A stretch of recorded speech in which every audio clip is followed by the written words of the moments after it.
राम सीता विवाह का भव्य आयोजन। मिथिला नगरी में उत्सव।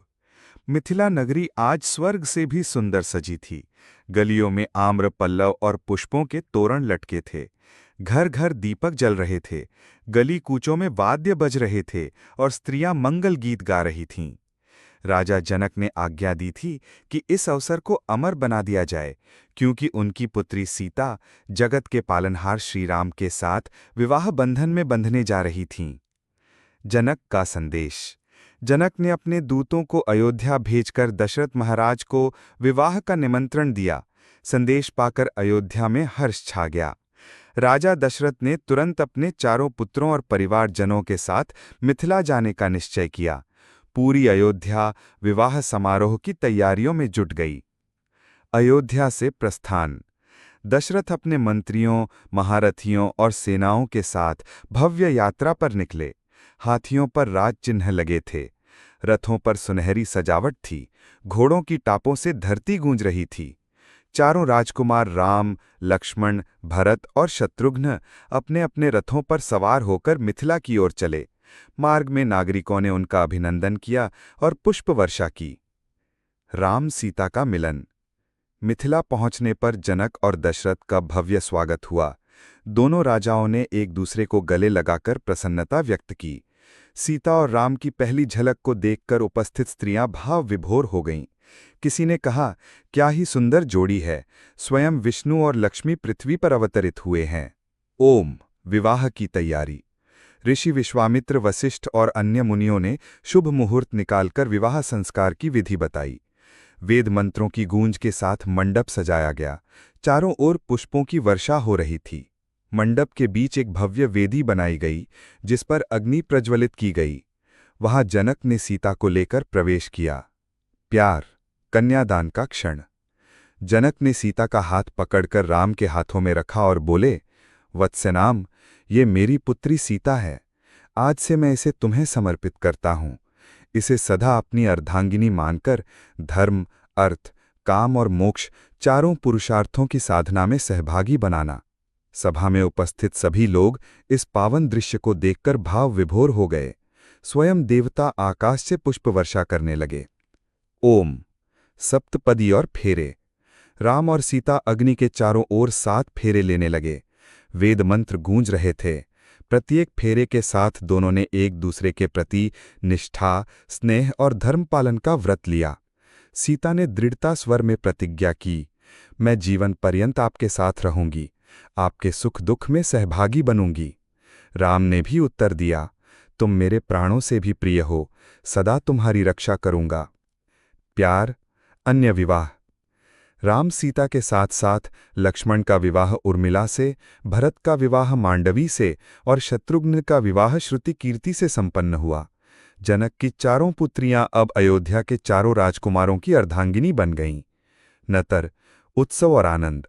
विवाह के बाद मिथिला में हर्षोल्लास का माहौल छा गया। नागरिक नाचने गाने लगे। स्त्रियों ने मंगल गीत गाए। जनक ने प्रचुर दान देकर सभी का सम्मान किया। राजाओं और ऋषियों ने इस दिव्य युग्म का आशीर्वाद दिया। ब्रह्मांड। समापन दृश्य। राम और सीता एक दूसरे को देखकर मुस्कुराए। यह मुस्कुराहट किसी साधारण दंपति की नहीं, बल्कि विष्णु और लक्ष्मी के मिलन की थी। दशरथ, जनक, ऋषि और देवगण सब प्रसन्न थे, मानो स्वयं सृष्टि इस। सीता की विदाई और अयोध्या की ओर प्रस्थान। विदाई का क्षण। मिथिला में राम, सीता तथा चारों राजकुमारों के विवाह का भव्य उत्सव संपन्न हुआ। नगर उत्सव के रंग में रंगा हुआ था, परंतु अब वह क्षण आया जिसका विचार मात्र ही जनक और उनकी महारानी सुनैना के हृदय को व्याकुल कर रहा था। सीता की विदाई। सुबह का समय था। आकाश स्वच्छ था और हवाएं मंद गति से बह रही थीं। सीता अपने कक्ष में बैठी थीं। उनके नेत्रों में उत्साह भी था और विदा का दुख भी। सहेलियां उनके चारों ओर खड़ी थीं, पर कोई कुछ कह नहीं पा रहा था। जनक की व्यथा।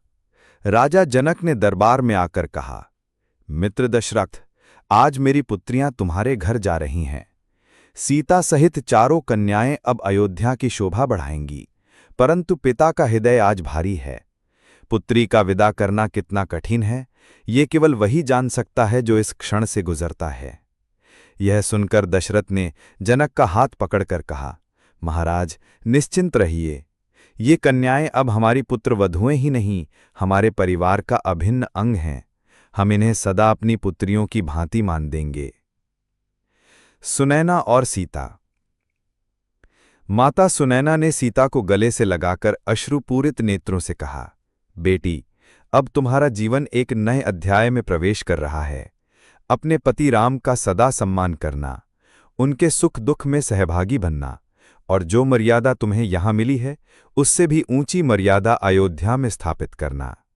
सीता ने माता के आंसुओं को पोंछते हुए कहा, माता चिंता न करें, प्रभु राम मेरे लिए केवल पति नहीं, मेरे प्राण हैं।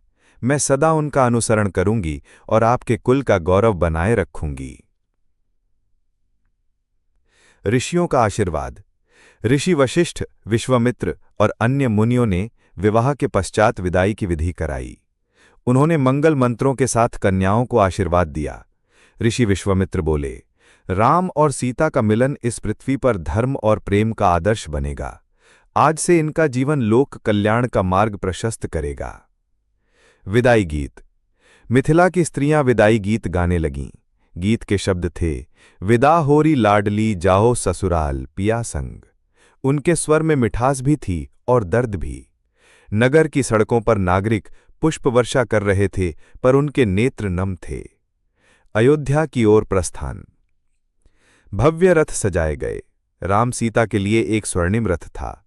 अन्य राजकुमार और उनकी पत्नियां भी रथों में विराजमान हुए। दशरथ के नेतृत्व में विशाल कारवां मिथिला से प्रस्थान करने लगा। हाथियों की गजर, घोड़ों की टाप और वाद्य यंत्रों की ध्वनि से आकाश गूंज उठा।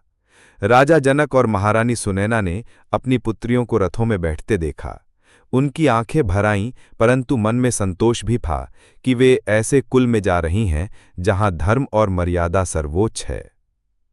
जनक का वचन। प्रस्थान के समय जनक ने सीता से कहा, बेटी, मिथिला की धरती आज खाली हो रही है, परंतु मेरा हृदय जानता है कि तू अब जगत जननी लक्ष्मी बनकर विष्णु के संग चली है। तेरा जीवन लोक कल्याण का प्रतीक होगा। सीता ने पिता के चरण स्पर्श कर कहा, पिताश्री, आपके आशीर्वाद से ही मैं अपना कर्तव्य पूर्ण कर पाऊंगी। मार्ग में उत्सव। जब बारात अयोध्या की ओर बढ़ रही थी, मार्ग के गांव-गांव के लोग अपने घरों से निकलकर स्वागत करने लगे। लोग कहते, देखो ये वही राम है जिन्होंने धनुष भंग कर सीता का हाथ जीता, और ये देवी सीता है जिनका तेज स्वयं सूर्य से भी अधिक है। स्त्रियां मंगल गीत गातीं और युवक युवतियां नृत्य करते। समापन दृश्य। रथ पर बैठे राम और सीता एक दूसरे को निहार रहे थे। उनके नेत्रों में एक नई यात्रा का आरंभ झलक रहा था। आकाश से देवगण पुष्प वर्षा कर रहे थे, मानो स्वयं ब्रह्मांड इस दिव्य युगल की अयोध्या यात्रा का स्वागत कर रहा हो।